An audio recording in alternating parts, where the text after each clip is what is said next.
कुरान कहता है मन क़तल नफ्सन बिग़ैरि नफ्सिन औ फ़सादिन फ़िल अर्दि फ़कअन्नमा क़तल अन्नास जमीआ व मन अहयाहा फ़कअन्नमा अहया अन्नास जमीआ।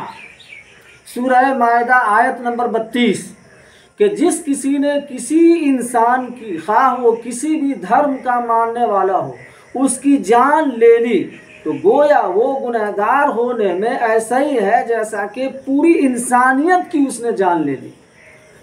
और जिस किसी ने किसी इंसान की जान बचा ली तो गोया वो नेकी हासिल करने में ऐसा ही है जैसे कि पूरी इंसानियत की उसने जान बचा ली। गोया इस्लाम अमन और शांति की बात करता है। इसीलिए प्यारे आका सल्लल्लाहु अलैहि वसल्लम ने मोमिन की सिफत बयान करते हुए फरमाया अल-मुअमिनु मन अमिनहु अन्नासु अला दिमाइहिम व अमवालिहिम। नसाई शरीफ बाबु सिफतिल मुमिन हदीस नंबर 4998 के मोमिन वही है जिससे लोगों की जान और माल महफूज हो।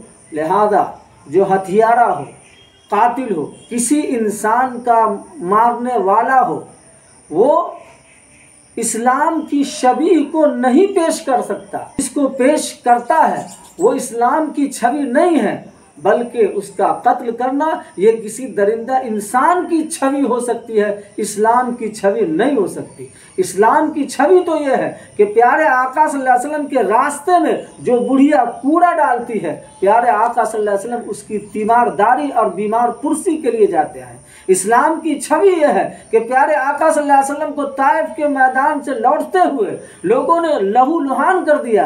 प्यारे आका सल्लल्लाहु अलैहि वसल्लम की हेल्प के लिए फरिश्ते आए एक्शन के मूड में, लेकिन प्यारे आका सल्लल्लाहु अलैहि वसल्लम ने उन्हें निगलेक्ट कर दिया। प्यारे आका सल्लल्लाहु अलैहि वसल्लम और इस्लाम की छवि यह है कि जब मक्का पर जीत हासिल हुई तो तमाम जालिमों से यकसर बदला ले सकते थे, लेकिन एक झटके में तमाम जालिमों के माफ़ी का ऐलान कर देते हैं।